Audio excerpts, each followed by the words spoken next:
8 étapes simples pour mettre en place votre stratégie marketing digital.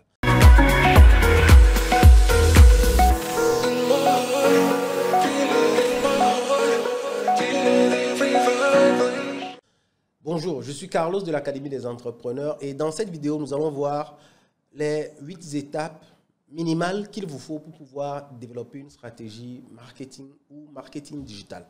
Alors, quelle est la raison pour laquelle c'est important, c'est capital, c'est vital de mettre en place sa stratégie marketing digital? Le constat qui est fait est le suivant. La majeure partie des entrepreneurs ou de ceux qui s'occupent du marketing des entreprises, ce qu'ils font, c'est que de manière spontanée, ils vont sur les médias sociaux et ils font régulièrement des publications. Le problème, c'est que ces publications-là ne rapportent pas efficacement des clients. Ça ne permet pas de développer de manière efficace les entreprises. Si vous êtes dans cette situation, vous savez très bien de quoi je parle. Et la question qu'on peut se poser, c'est comment procéder pour régler ce problème. Il faut mettre en place une stratégie adaptée aux PME. Et dans cette vidéo, nous allons voir les 8 étapes minimales qu'il vous faut pour pouvoir mettre en place cette stratégie. Nous allons tout de suite commencer avec ce que je vais appeler ici l'étape 0. C'est déjà d'être sûr que vous êtes dans un marché où on a ce qu'on appelle le Product Market Fit. Ce thème-là veut dire tout simplement que vous avez un produit que vous vendez et il existe déjà un marché qui est prêt à acheter ce produit. Ça, c'est l'étape 0. Le contraire, c'est d'être dans une situation où vous n'avez pas encore déterminé de marché pour votre produit ou bien vous êtes en train de tester, vous êtes dans un mode purement start-up. C'est-à-dire que vous n'avez pas encore identifié vos types de clients. Vous avez identifié probablement une catégorie des possibilités de produits que vous pouvez vendre, mais les gens ne se sont pas encore prononcés pour mettre de l'argent et acheter. Par contre, si vous êtes dans un marché qui existe déjà, vous vendez des ordinateurs, vous vendez de la formation, donc des types de formation que les gens ont déjà l'habitude d'acheter, c'est un marché qui existe déjà. C'est la condition sine qua non pour pouvoir mettre en place cette stratégie. Maintenant, si vous n'avez pas encore le Product Market Fit, je vais vous préparer une vidéo spéciale là-dessus. Donc ça, c'est l'étape 0. Maintenant, l'étape numéro 1. Il s'agira de procéder à une segmentation de votre marché et de choisir le segment le plus rentable, le plus adéquat, le plus pertinent pour votre business. Ça, c'est la première étape. Et cette segmentation-là, comment vous allez la faire? Déjà, vous identifiez clairement le domaine dans lequel vous êtes, le type de produit ou la famille de produits ou de services que vous proposez et les différents types de clients que vous pouvez avoir dans ces domaines. Est-ce que ce que vous vendez, c'est pour les PME? Est-ce que c'est pour les grandes entreprises? Est-ce que c'est pour les startups? Est-ce que c'est pour les familles? Est-ce que c'est pour les célibataires? Est-ce que c'est pour les hommes? Est-ce que c'est pour les femmes? Est-ce que c'est pour les jeunes femmes? Et quelles sont les raisons pour lesquelles ces différentes catégories de personnes ou bien de clients potentiels vont acheter ce que vous proposez? Donc, c'est ça la segmentation. Il s'agira de regrouper vos types de clients en groupes identiques en fonction de critères spécifiques. Une fois que vous avez identifié les différents segments de marché qui existent dans votre domaine d'activité, ce qui va suivre, la deuxième partie de l'étape numéro 1, c'est de choisir le segment de marché le plus pertinent et le plus rentable pour votre activité. Alors, la question que vous pouvez me poser, c'est pourquoi choisir un segment de marché si on peut adresser tous les segments qui existent? Justement, la raison, c'est que vous ne pouvez pas adresser tous les segments de marché qui existent. Vous n'avez pas des ressources financières illimitées. Vous n'avez pas des ressources humaines illimitées. Donc, vous n'avez pas la possibilité de toucher tout ce qui existe sur votre marché. Ce n'est pas possible. Il faudra choisir. Et choisir, c'est renoncer. Mais quand vous allez choisir, cela vous permettra de vous concentrer et de marteler, de creuser à fond, de travailler à fond sur le segment de marché sur lequel vous avez choisi de vous positionner. Maintenant, comment choisir? Quels sont les critères de choix pour pouvoir choisir? Alors ici, je peux vous partager rapidement quelques idées. La première idée, c'est d'être sur un segment sur lequel il y a vraiment de la demande. Un segment relativement simple à adresser. Un segment sur lequel il y aura de futures demandes. Hein?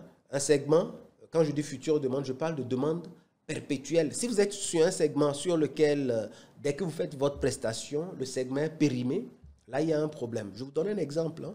Si nous prenons le marché des robes de mariée, si vous avez un client, tout de suite, dès que le client se marie, c'est fini. Ce client-là, vous n'allez plus pouvoir lui revendre d'autres choses, en tout cas, par rapport à ce domaine d'activité. Je ne suis pas en train de dire que c'est un domaine qu'il ne faut pas adresser, mais c'est un exemple qui illustre très bien le fait de choisir, en tout cas a priori, des segments sur lesquels vous allez avoir des besoins perpétuels. Si vous vendez de l'alimentation, par exemple, si vous vendez à manger, les gens vont manger tous les jours. Si vous vendez des chemises, on ne va pas porter la même chemise éternellement.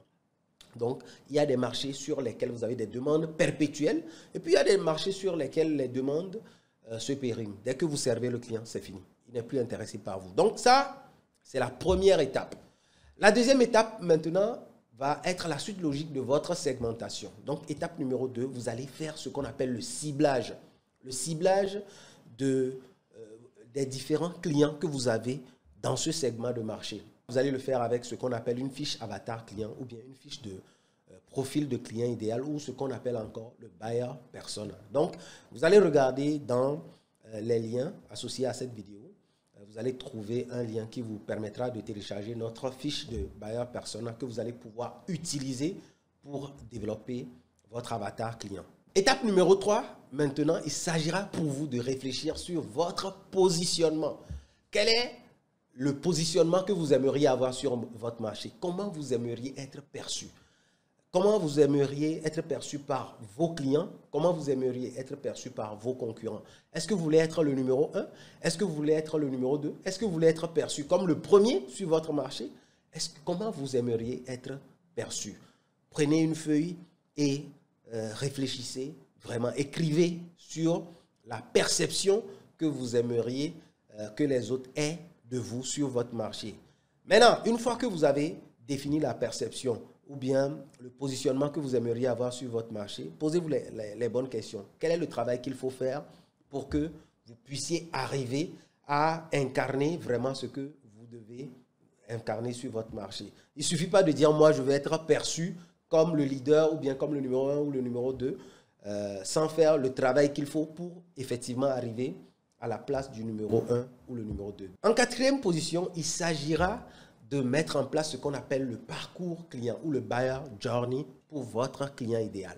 Alors, que vous le sachiez ou non, quel que soit votre domaine d'activité, il y a un parcours, il y a un cheminement que vos clients ou bien les personnes qui ne vous connaissent pas encore, il y a un cheminement que ces personnes-là prennent jusqu'à ce qu'ils vous découvrent, jusqu'à ce qu'ils vous posent des questions, donc devenir un prospect, jusqu'à ce qu'elles ne deviennent des clients et qui recommandent même vos produits. Donc, vous avez la possibilité d'optimiser ce parcours-là. Vous avez la possibilité de dessiner le parcours client optimal dans lequel vous allez faire passer effectivement vos futurs clients jusqu'à ce qu'ils ne deviennent des ambassadeurs pour votre marque. Donc, posez-vous la question. Quelle est la première étape? Est-ce que la personne regarde une vidéo de vous sur Facebook ou bien sur votre site web? Ensuite, est-ce que la personne vous contacte pour poser plus de questions? Quelles sont les questions que la personne vous pose? Est-ce que par la suite, vous lui envoyez des emails? Voilà, quelles sont les différentes étapes? En cinquième position, maintenant, il s'agira de déterminer vos plateformes de visibilité. Tout naturellement, votre parcours client va démarrer par un premier contact, par une visibilité. Donc, la question qu'il faudra vous poser, et ça, vous avez la réponse au niveau de votre avatar client ou de votre buyer persona si vous l'avez bien réalisé. Alors, quelle est la première étape? Quelles sont les plateformes sur lesquelles mes futurs clients se trouvent? Est-ce qu'ils vont sur Facebook? Est-ce qu'ils vont sur LinkedIn? Est-ce qu'ils vont sur YouTube? Et quelle est la meilleure plateforme? Quel est le meilleur endroit pour aller les chercher? Et maintenant, une fois que vous allez lister, vous allez sélectionner les meilleures plateformes, vous allez les mettre en place par ordre de priorité. N'oubliez pas, c'est important parce que, encore une fois, vous êtes une petite entreprise, vous êtes une PME. Même si vous êtes une grande entreprise, même si vous avez beaucoup de personnes dans votre équipe, tout ça, ça demande du temps et de l'argent. Donc, il faudra prioriser vos actions pour pouvoir vous développer efficacement. Sixième étape maintenant, il s'agira pour vous de définir vos contenus à valeur ajoutée. Alors, qu'est-ce que j'appelle contenu à valeur ajoutée? Ce sont des contenus qui apportent vraiment de la transformation à vos futurs clients. Il faut que si votre futur client ou votre audience se trouve dans une situation A, quand vous allez lui donner ce type de contenu, que ça puisse l'aider à passer à une situation B, donc à une étape meilleure que son étape initiale. Il ne s'agira pas de lui donner des contenus pour le teaser, pour lui donner envie de venir. Non, il ne s'agira pas juste de lui donner des contenus pour lui donner envie. Il s'agira réellement de lui apporter de la valeur. Donc, listez les différents contenus qui vont vous aider à apporter de la valeur à votre futur client. Donc ça, c'est la 6e étape. Maintenant, 7e étape. Exécutez votre stratégie. Hein? Vous avez fait la partie analytique, vous avez fait votre segmentation, vous avez mis en place votre avatar client, vous avez mis en place le parcours client. Il s'agira maintenant d'exécuter votre parcours client. Qu'est-ce que je veux dire par exécuter votre parcours client? En première position, vous allez mettre en place le premier contenu à valeur ajoutée, donc le contenu qui permettra à votre futur client de dire « Ah, mais ce que vous êtes en train de dire là, ça m'intéresse, je veux aller plus loin dans la relation avec vous parce que vous m'avez déjà apporté de la valeur. » Donc, vous créez ces contenus et vous le mettez sur votre plateforme de visibilité, que ce soit Facebook, votre site web et tout, et vous démarrez la conversation avec votre client idéal, votre futur client, pour pouvoir l'amener progressivement vers une décision d'achat ou bien une décision de collaboration avec vous. Il y a des éléments dont on n'a pas parlé dans cette stratégie, mais pensez à investir aussi de l'argent pour renforcer votre visibilité. Je veux parler là de la publicité tout simplement. Pour que les gens puissent voir ce que vous produisez, il faut mettre de l'argent pour le rendre visible. La 8e étape maintenant, c'est tout simplement de suivre vos chiffres, de voir combien de personnes arrivent à l'entrée de votre parcours client, donc combien de personnes voient vos contenus de visibilité, combien de personnes sont engagées, combien de personnes regardent cela, jusqu'à quel niveau. Et plus important encore, combien de personnes lèvent la main pour vous poser des questions, pour dire que ça les intéresse, pour pouvoir rentrer dans une collaboration, en tout cas dans une phase de discussion avec vous. Combien de personnes vous amenez jusqu'à la phase de discussion commerciale, donc combien de personnes deviennent réellement prospects et combien de personnes achètent.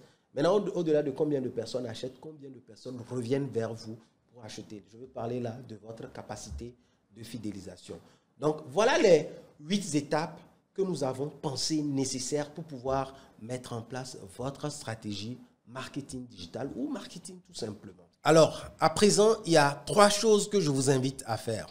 La première, c'est qu'il y a un guide que nous avons développé qui est associé à cette vidéo. Si vous ne l'avez pas encore téléchargé, vous avez le lien de téléchargement dans la description de cette vidéo. Donc ça, c'est la première chose. La deuxième chose, c'est que nous avons une mini web class dans laquelle nous rentrons beaucoup plus dans les détails sur certains aspects de tout ce qu'on vous a listé ici.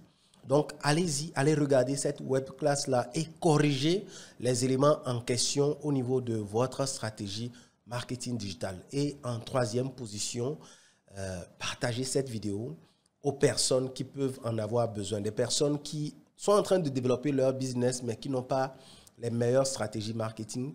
Partagez-leur cette vidéo. Merci beaucoup et on se retrouve au niveau de la mini-formation.